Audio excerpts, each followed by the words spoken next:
Process group, which group do you want to call on?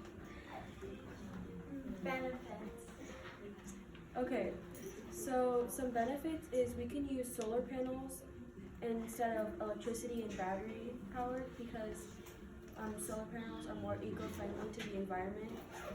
And then also another one is eco-friendly buildings because eco-friendly buildings can make sure that it's all natural and everything.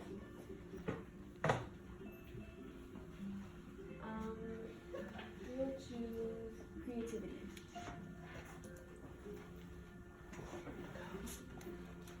So what we were thinking is that maybe we could plant native plants around and try to remove non-native plants.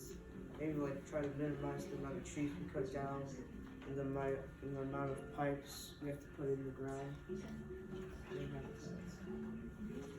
You guys can do it. Feelings.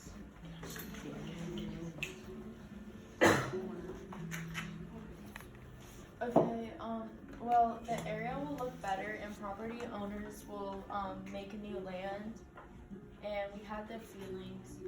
And one more was that it's gonna provide a lot of benefits, but it also may have many problems, but it'll make people happy. So then actually let's segue over to the problems group or the cautious group. The blue hat people, the black hat people. What problems could arise from this? Well, the thing I was thinking is if they were saying that they would replace invasive plants with native plants, but if the invasive plants have been there for a long time, so if an animal, an invasive plant comes in and the animal likes the invasive plant, eats it a lot, right? And then you just take it away, then that animal's food source is gone, and you replace it with a plant that maybe it doesn't eat, so that can harm animals.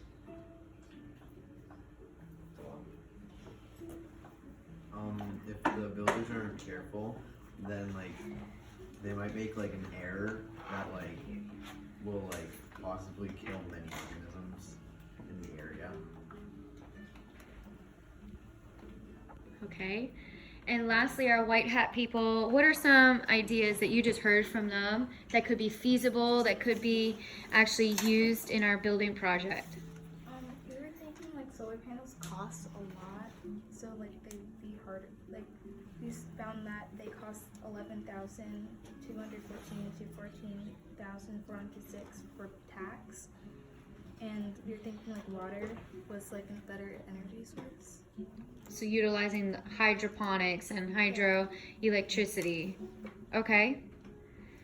Very good. Processors, did everything that you've written on the board get talked about? No.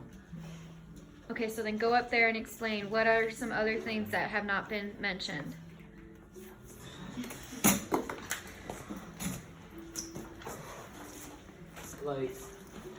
Storm preparedness, you need to make it in a way if a storm comes, we live in South Florida and hurricanes come a lot, and then if the house just breaks down and the area surrounding you is not that good, you should put that into. Okay. I'm surprised that you guys didn't mention that because sometimes houses that are being built and they're being more eco-friendly built, you gotta still make sure that they are, structurally stable, exactly. And so no one really mentioned that, and I'm surprised cautious people, you talked about invasive plants and invasive species being ridden and then putting in native plants from the creativity side, but you didn't mention what if we build just a shack made out of wood? Would that still be a feasible structure to live in? Also, if the shack gets destroyed by storm, then all this harmful material is going into the lake. That could kill animals. What if they eat it? But it could also provide a habitat. Because you know how fish live in ships that sunk? Yes, they do. Yes, they do.